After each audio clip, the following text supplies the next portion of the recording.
Do you ever feel like there's just something, you don't even know what it is?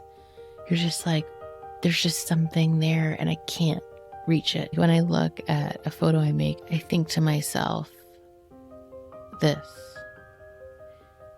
is the thing that I can't touch inside of me. This is the thing I can't name. And here it is. It's right here. And it's over here. And I've made it thousands of times. I've seen it. I can touch it outside of me. This thing that I can't get at, I get at it in a million different ways. This. Just as mysterious, even though I'm looking at it. Whether it's my personal work or my client work with my quote-unquote real camera, with my cell phone, I've touched the thing that this whole episode is about, my whole life is about, a million different times in taking of a photo and making of a photo. I've encountered it regularly, I'd say. And yet, unrest. What is that? Help Me See is a podcast dedicated to the art of seeing. It's a space for the restless visionary with an insatiable desire to create the life and work you're meant for. My name is Bianca Leah Mora, and I'm a photographic artist, a mother, and a coach who's transformed my fear of loss into power, art, and philosophy. One of the scariest quotes I never want to say is, "I wish I knew at the time." But I truly believe that we have the innate ability to bring our wise 20/20 hindsight to our now. You can deeply experience your nostalgia now while it's actually happening with no regrets. All you have to do is see. In this show, we laugh, we cry, we get inspired, we overshare. We have life-changing conversations around making meaning, self-discovery, and shedding all of the BS layers in order to reconnect to our own sacred vision.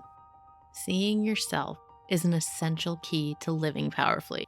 You are the vessel, the lens that filters absolutely everything in your life. What are you filtering for?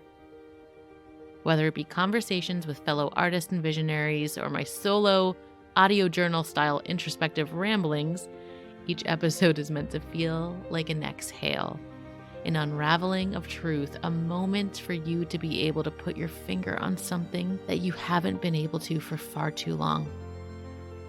Come exactly as you are. It's perfect. Honor your instincts. Let's uncover some of the most important things in our lives, which all too often can slip out from our view. Let's commit to seeing and consciously creating what only you can in your one and only life. Let's dive in. Hello, and welcome to another episode of Help Me See. I am damn near whispering right now because it is 5 in the fucking morning. I just got back last night around 5 from my trip. I went to San Francisco. I went to Nashville for a conference, and then we did a road trip back to Ohio. And I woke up at 3 a.m. with my eyes just bing, and I just laid there for an hour and a half. And I was like, okay, this isn't happening.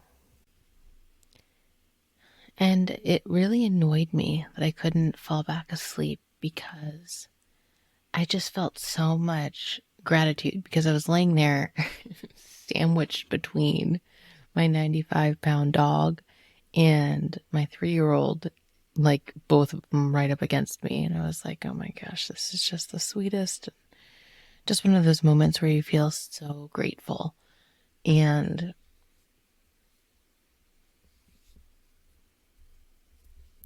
I once again, I was like, okay, Bianca, just relax. There's nothing to do, nowhere to be. Just sink into this and go back to sleep. Well, you see how that went, because I'm here talking to you right now at 5:16 in the morning. And then it reminded me on the plane, I was reading and taking notes, and most times when I take notes furiously, like I can't for the fucking life of me read my own handwriting. And I went and got my notebook, and I turned to this page that I like faintly remembered where it was, because I also don't write in order in my notebook. Listen, sometimes you start a thought and you're like, I'm not done with this, but I need to take a break from that. So I want to leave a few pages so that I have space to go back to that and have that writing there. And then okay, there's the whole thing. I once explained this to Ben, and he was like, there's something probably wrong. I'm like, whatever, you don't understand. Anyway, I wrote with a little star by it. Do you ever feel like there's something inside of you that no matter what you do, you just cannot touch? Do you ever feel like there's just something and you don't know what it is and you just cannot touch it? Like you just cannot get to it. You don't even know what you're looking for. You don't even know what it is. You're just like, there's just something there and I can't reach it. I don't know.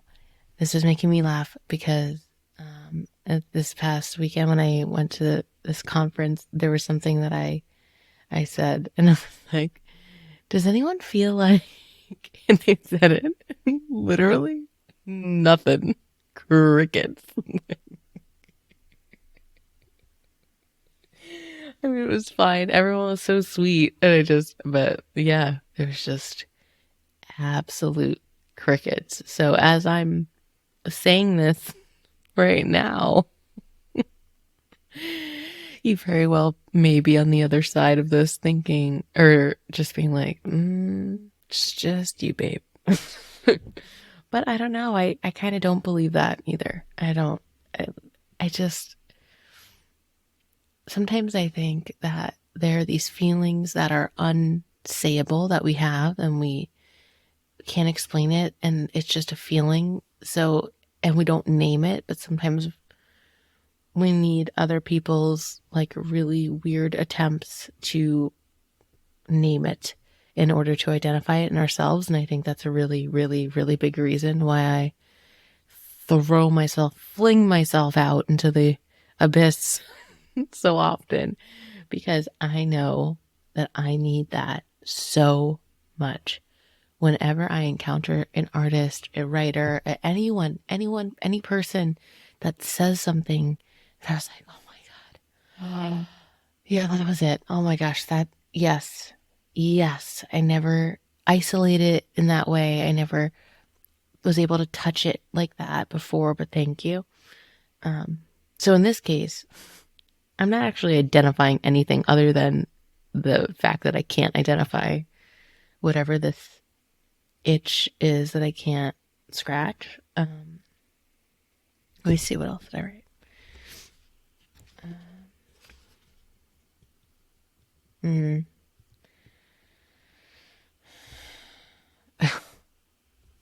Yeah. So after I wrote that, I'm like sitting there unsatisfied. Like I don't want to just be like, yep, there's that thing. I was like, okay, but what is it? Let me try here. And then I wrote, it's like when something really hits me, I almost can't even bear it. It's almost as if it has to be 1/125th of a second of exposure, like on a camera, because if it were any longer, I'd be afraid of what would become of me. I was thinking about how, it makes so much sense that there are so many times where I'd rather just be with the pictures than in my life. That there's like this stillness that's there. There's a control that's there. There's spaciousness that's there when I have my photographs on my computer in front of me and I'm like touching them, and editing and looking and, doing whatever I'm doing. And in real life, like, I guess if we want to, like, right a couple hours ago when I'm laying in bed and I'm so grateful. It's like, why did I leave bed to come and talk about it? I mean, I didn't specifically think, let me go record a podcast episode. I mean, that's what I'm doing right now. But I did think, I just can't rest my brain. I'm so awake and I keep tossing and turning and they're literally both up against me. So I was like, I'm going to wake them up with my restlessness. And that restlessness, it's like such a part of me. I feel like my restlessness is like a main component of me. And I don't know how to feel about that. I don't know. Sometimes I think it's good and sometimes I think it's bad. It's probably neither. It just is. I think that's definitely a huge part of this thing I'm speaking to. It's like, I find that, and I wonder as well, like, with makers, with creators, with people that are trying to, or not trying to, the people that are visually creating things that are commentary, reflections, representations of some of the most meaningful things in their lives. I can't help but be more fascinated by everything that comes before it than the actual object. And that is such a parallel to my life experience, right? I think about how my most cherished things in life that I love so much, I find myself not being able to get close enough, like physically and in mentally and with my camera. Like, I love close up, like closer, closer, closer. And simultaneously, it's like I feel this inability to be with it. I feel this arm's length thing that happens. It's like I can't get close enough, and also I'm holding my arm out. Wait. And it's the same with pictures. And then the inevitable question that comes from that is like, but what would happen? Like, what would it look like to try something different in that situation? I don't even know what that means. Like, what? Like, refuse to take a picture, refuse to let myself leave a situation that I'm like so antsy and restless in. I don't know. Because I find that even if you're physically making yourself do something, the mental component is so much stronger. The monkey mind of like running in circles could still be happening even if you're like, no, I will sit my ass on this couch and watch them play and be in my life. So going back to what I was saying before, I'm so much more fascinated with everything around the thing.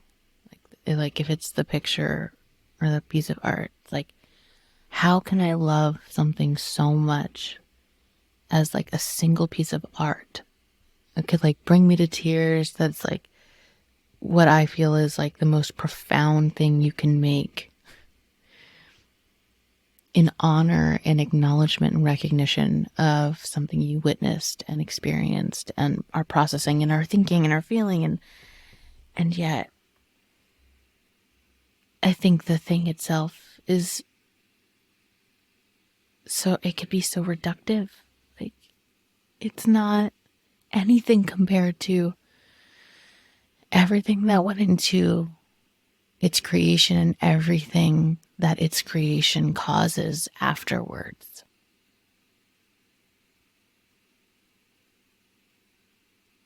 It's like I constantly come back to the nothingness that I've feared for so long in my life, ever since I was able to conceptually or cognitively, I mean, like process or understand. I don't even think I don't understand, but like when my brain bit onto that, like a dog with a bone, oh my gosh, one day nothing will exist. One day death.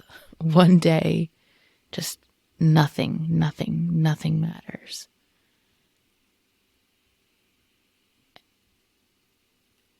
And furiously wanting to combat that. And then, making it my life to contend with the nothingness and finding everything in the nothingness in every way possible. And yet, I am still so fucked up. Oh my gosh. I'm still like so fucking perplexed. It's like, haven't I had the same conversation with myself in 4 quadrillion different ways? If you've listened to all these episodes, you might be like, yeah, specifically, I've heard about 100 of them. 100 episodes.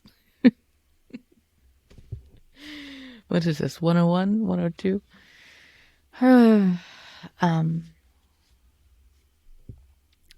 Oh, this makes me think about something. So my absolute favorite photographer I don't even, it feels like saying my favorite photographer cheapens it. I have goosebumps just thinking about what I feel and think about this person. And I've never met him. He's passed a bit ago. Larry Sultan. I find that so many people that I've talked about, that I mention him to, don't know him. I don't know. I don't know why, or I don't know. But he has this way of being in his life and being in the world that resulted in such beautiful pictures. He did a project on his parents. He always documented his parents. Pictures from home is my favorite body of his work, but he also did amazing work collaborations with found photographs with people like Mike Mandel, and I don't even have I can't talk about him at 5:30 in the morning. I'm too exhausted by it. But he made it a point in his book to include such powerful text that included words and perspectives from his parents. And he didn't adhere to a type of process, a type of photography. Obviously using found photographs, using film, using his words, using pictures of objects to communicate and comment on whatever he was looking at. But bringing his parents into the conversation, and also being open to staging photographs, because finding the moment in a documentary sense wasn't enough for some things. There were portraits that he had in his brain that he wanted to make. There were symbols, representations that he was playing with, and he wasn't going to be confined by, documentary photojournalism versus like, there's a very specific picture I want to make, and yeah, I'm staging it. What does that mean? What does that have to mean?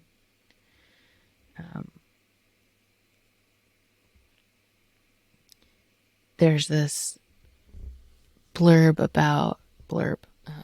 there's this paragraph about how there was this one night or afternoon or something like that he went in his parents' room, and his mom was taking a nap, and her foot was like sticking out from the blanket, and it was like the underside of her foot or something to that effect. And he's like, I never saw the underside of her foot before in that way, or I never looked at it, or I never, it just shook him. And, he had this thought around, just never want my parents to go. I want them to live forever. And it's like these trigger points that happen that when you allow yourself to linger with them, they give you so much more. They give you so much grounding. They give you so much, so many like internal messages about how you want to be living your life and what is important to you, and yada, yada, yada. Sorry, let me drink my coffee. Getting tired again. This will be great. It's 5:38 and I'm ready to go to bed, and my kids are going to be up any second. Anyway, with him, I have traveled for his, gotten on planes to go to his shows and, the LACMA. And I remember he was the first big purchase, quote unquote big, I had ever made when I was younger. Like, I remember I spent like $500 on a book that was signed by him on eBay, and it was For Bill, Love Larry or something. I'm like, Bill, what the fuck? How can you sell this? And I remember the perfect like shrink wrapped version of that book was available for much less. And I was like, I have to have the thing that he touched. And I don't get like that. Like, I'm not, and there's so few things that I care about in that way, like in a, I don't know, how would you say it? Like a celebrity way, or in a like glorified way, but I just feel so connected to him. And maybe that sounds creepy. Anyway, but it's like with him, I'm so devastated that there's no more work to be made from him, like live. And I ache for that. And I also avoid pursuing learning more about him. I have this book about him, like literally about his life. I think it's just called Larry Sultan. It's a biography or whatever it is. I haven't read it. Do you know how many books I've read? This is my favorite. It's like, oh, I feel like I can't bear it. I don't. What? It's insane. I've never, from cover to cover, read that book of his in one go. I just can't. It's like I always have to close it or go to a random spot in the book spend some time, and then put it away. I just cannot take it in one sitting. I don't even want to. I feel like, I don't know. It feels like the same common thread with everything else I'm talking about. It's like maybe that, like, once I do, it's done. Like, I can't have that experience again because there's no more stuff to be made, or like, I don't know. I've just always found that the things that I love the most, like, really hurt me. And I don't mean like in a, scorn me or, I mean, it just feels unbearable. And that's why I make pictures. And also, the pictures don't satisfy me. It's insatiable. The practice itself is the point. So whenever I have the picture, I love it so deeply. And I'm also like, and that's not the point. And then I think that what drives me wild is that if I know that's not the point, and I feel that's not the point, and I know that everything before, and the process and the experience and the witnessing and all of that is the point, then why do I keep taking myself out of that to make the pictures and to be with the pictures?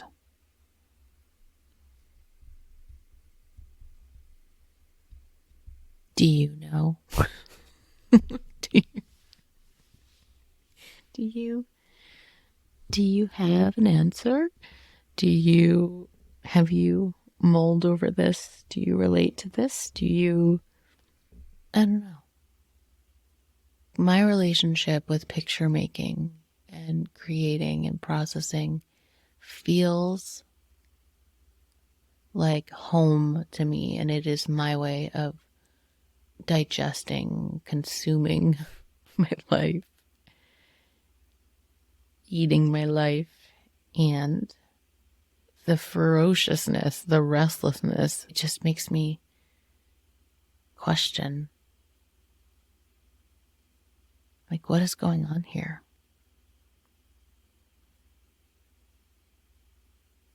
When I look at a photo I make, I think to myself, this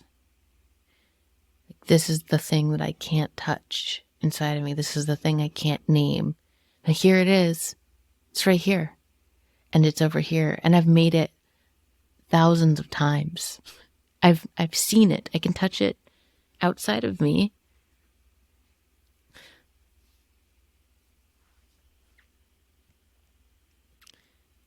This thing that I can't get at, I get at it in a million different ways, in a million different times. I've taken a picture and then I look at it and I'm like,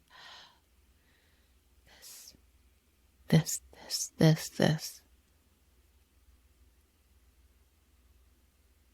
But there's no finality in it, and there's no, I don't know, it just seems to be just as mysterious to me. Just as mysterious, even though I'm looking at it in a million different ways, through a million different people, through a million different scenarios, whether it's my personal work or my client work or whatever it is, with my real, quote unquote, real camera, with my cell phone. I've touched the thing that this whole episode is about, my whole life is about, a million different times in taking of a photo and making of a photo. And in the combination that of some words with a photo, like I've encountered it so much, regularly, I'd say. And yet, unrest. What is that?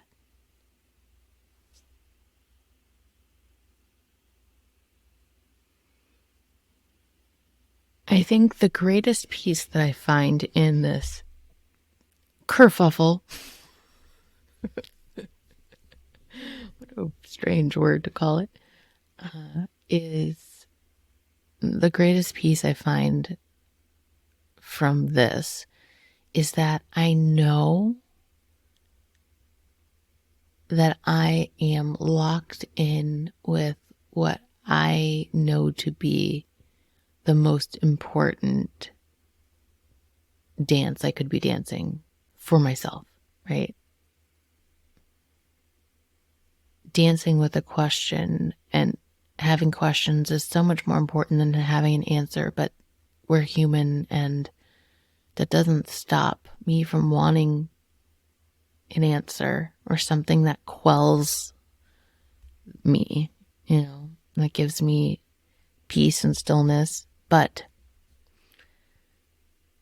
the practice itself is the point. Well, I got the point down pat, let me tell you. So I'm in this practice. But I still feel like maybe one day, maybe one picture will tell me the thing. I don't know what the thing is, but it'll tell me maybe. Oh boy. It's kind of like I remember when, commercials are still a thing if you don't pay to remove your ads. Where growing up, anytime there's a commercial, I'd go out to the fridge and see if there's nothing in here I want. Go back inside to your bedroom. And the next commercial, go back and check, see if anything new has appeared within the last 12 minutes. Maybe I missed something. Maybe something new will pop up to me. Maybe I'll realize that I actually do want this or blah, blah, blah. Okay. I hope that you have a beautiful day. Keep me in your thoughts as I wrap this recording at 5:52 a.m. and anticipate hearing little footsteps at any moment. I've been up since 3 already. Yeah. I just hope that whatever your version of this is, whatever lifelong question, whatever this is for you, the purity of intent that lives inside of you through your making, through your creating, in whatever version that is, through your photography, your painting, your writing, your conscious parenting, your homemaking, your whatever it is, your singing, whatever it is. That is it. Anything else is just bonus.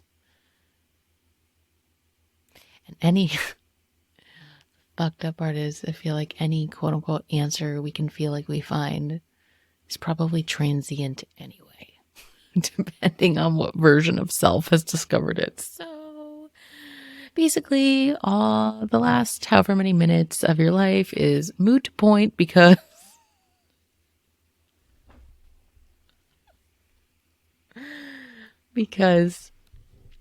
even if you find an answer that feels satisfactory to you, that feels like an itch has been scratched, a new itch will come. A new itch will come. Okay. I'm going to finish my lukewarm coffee, maybe fill her up, warm it up, and I will see you next week. Have a beautiful week. Thank you for being here. Thank you for listening. This has been an Awkward Sage production.